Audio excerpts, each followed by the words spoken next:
No escape from reality. Halo pemirsa, ada 3 persepsi umum tentang virus corona akhir-akhir ini. Pertama, ada virus yang mematikan.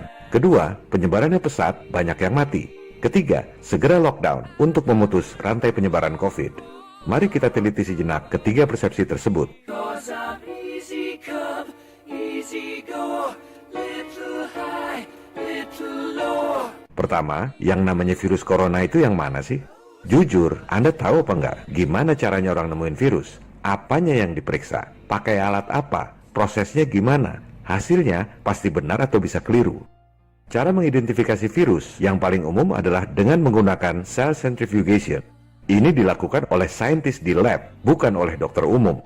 Saintis ambil materi genetik, misalnya cairan dari paru-paru pasien. Materi genetik itu isinya macam-macam, ada sel, bakteri, chemical, dan lain-lain.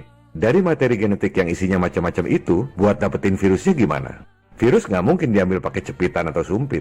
Awalnya saintis nggak tahu virusnya yang mana, justru itu yang dicari. Maka dilakukanlah prosedur cell centrifugation. Diambil RNA inangnya, lantas virusnya dimurnikan. Analoginya seperti distilasi untuk memisahkan minyak bumi.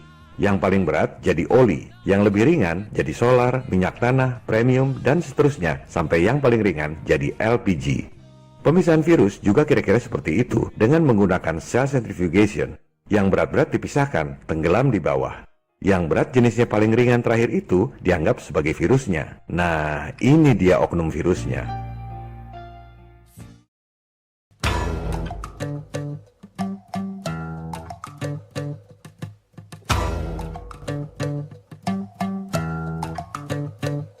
Ada 2 hal penting di sini. Pertama, berdasarkan penelitian saintis independen, Dr. Andrew Kaufman, ternyata prosedur itu tidak dilakukan di Wuhan waktu virus pertama kali berjangkit di sana. Jangan harap keadilan akan datang.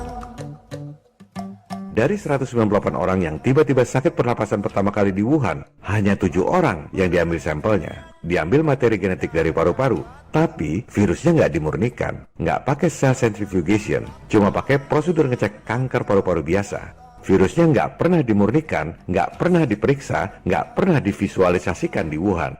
Tahu-tahu WHO bikin pengumuman di seluruh dunia bahwa ada virus mematikan bernama COVID-19. Oh ya, oh ya, oh ya, bongkar.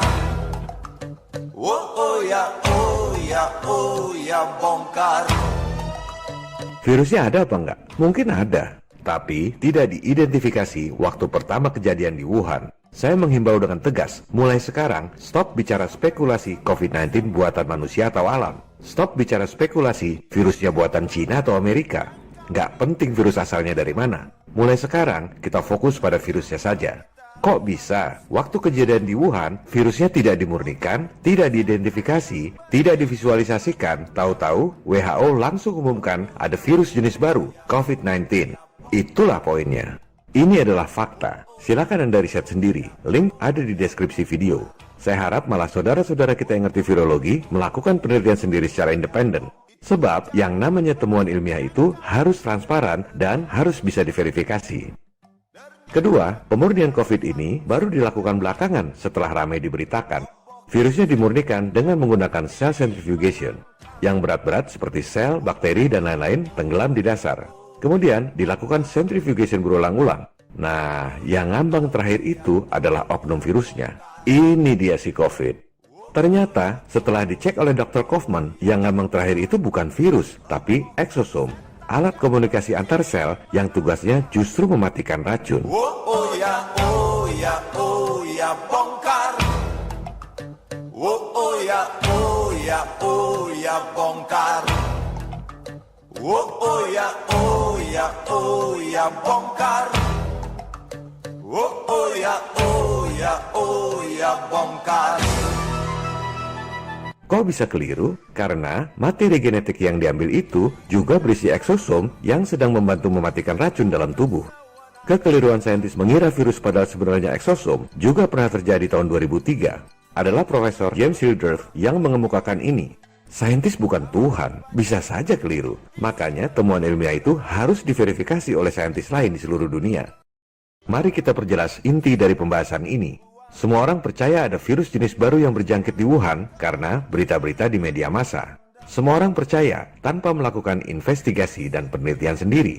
Dr. Kaufman melakukan apa yang seharusnya dilakukan oleh seorang saintis, melakukan verifikasi atas temuan ilmiah yang dilakukan oleh orang lain.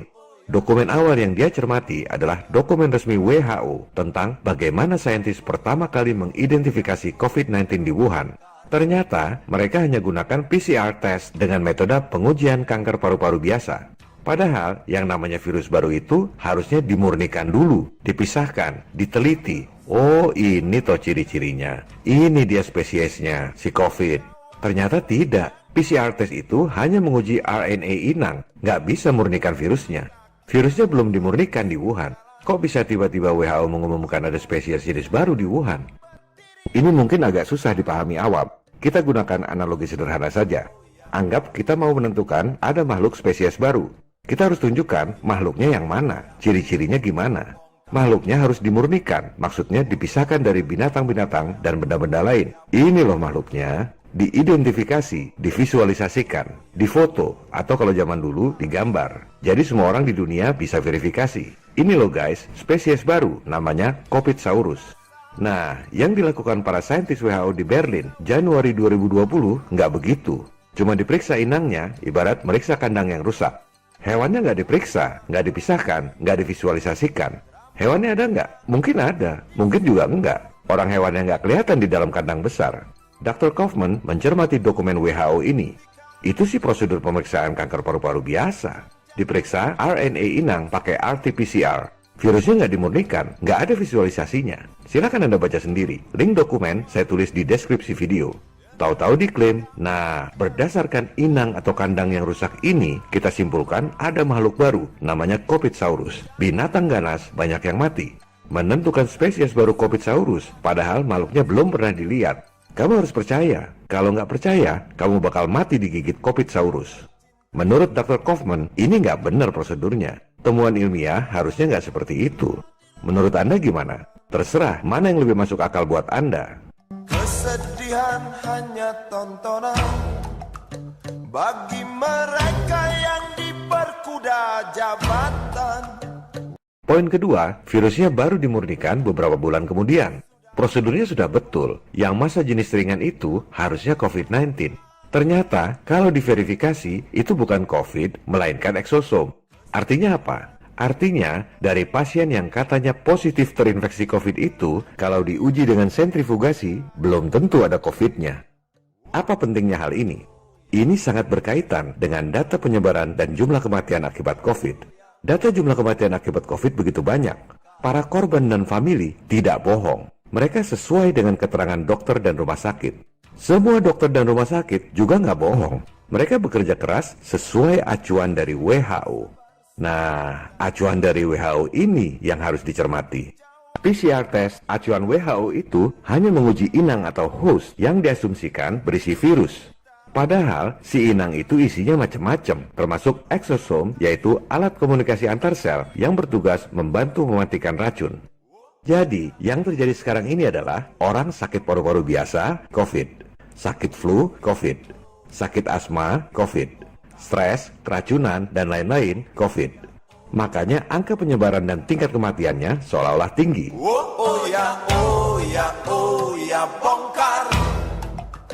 Oh ya, oh ya, oh ya, bongkar. Itu kalau dengan PCR test. Dengan rapid test lebih parah. Silakan Anda baca artikel di Jakarta Post. Industri farmasi sebenarnya tahu bahwa rapid test yang banyak digunakan orang itu hasilnya bisa meleset jauh. Bahkan bisa nggak ada gunanya itu tes. A disaster, sebuah bencana, kata CEO Rose. Korban COVID tidak sebanyak itu. Jadi, kalau lihat data jumlah korban COVID, jangan langsung parno nggak jelas dan latah minta PSBB. Gunakan otak intel atau kecerdasan Anda. Penindasan serta kesewenang-wenangan. Anda harus mempertanyakan jumlah korban sebanyak itu sebenarnya apa yang dites oleh PCR. Apakah inang yang diperiksa itu murni berisi COVID atau juga berisi eksosom yang timbul akibat berbagai macam penyakit? Sekali lagi, saintis itu bukan Tuhan. Temuannya harus bisa diverifikasi secara transparan. Ini adalah bagian dari akuntabilitas publik. Kami muak dengan ketidakpastian.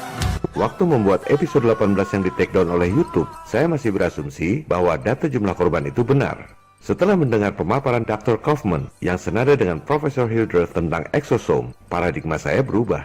Sekarang saya yakin bahwa jumlah korban tinggi karena acuan tesnya sembarangan, masih terdistorsi dengan berbagai penyakit lain. Dan di episode 18 disebut COVID banyak asam amino karena sebenarnya itu exosome, bukan virus. Jelas saja banyak asam aminonya. Jadi, kalau lihat berita-berita tentang jumlah korban COVID di Indonesia maupun di seluruh dunia, yang harus diingat adalah jumlah sebanyak itu karena acuan tesnya masih terdistorsi dengan berbagai penyakit lain. Orang yang nggak ada virusnya juga dibilang positif COVID. Orang yang mati karena berbagai sebab juga dibilang karena COVID. Harap dicatat, saya nggak bilang bahwa untuk tes COVID harus pakai sentrifugasi. Itu harusnya digunakan waktu pertama berjangkit di Wuhan untuk mengidentifikasi spesies virus baru.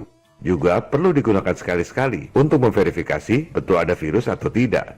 PCR test sih oke-oke aja, tapi kita harus mempertanyakan mana penelitian yang menunjukkan bahwa akurasi PCR test itu betul-betul 100% karena COVID, bukan karena kanker, asma, flu, keracunan, dan lain-lain. Tolong kau jawab dengan cinta. Video ini baru teaser atau pengantar, baru membahas 1 dari 7 akar masalah yang akan dibahas di episode 20, belum menjelaskan secara keseluruhan. Kenapa banyak korban di Amerika? Kenapa banyak korban di Italia? Kenapa banyak mayat bergelimpangan di Ekuador? Apa tujuan tersembunyi di balik tekanan lockdown? Solusinya gimana kalau nggak lockdown? Nanti orang-orang pada mati. Apa solusi konkret supaya bebas dari COVID? Apa yang harus kita lakukan sebagai rakyat? Kita akan bahas itu semua pada episode 20 mendatang.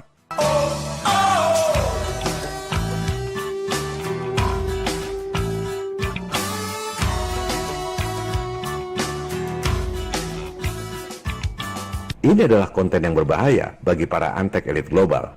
Supaya channel FI 101 ini nggak di-take down YouTube, episode 20 akan saya tayangkan di channel cadangan Investigasi 101. Sementara itu, tetap lakukan social distancing. Stay safe. Salam people power. Oh ya, oh ya, oh ya, bongkar. Oh ya, oh ya, oh ya, bongkar. Oh ya, oh ya, oh ya, bongkar. Oh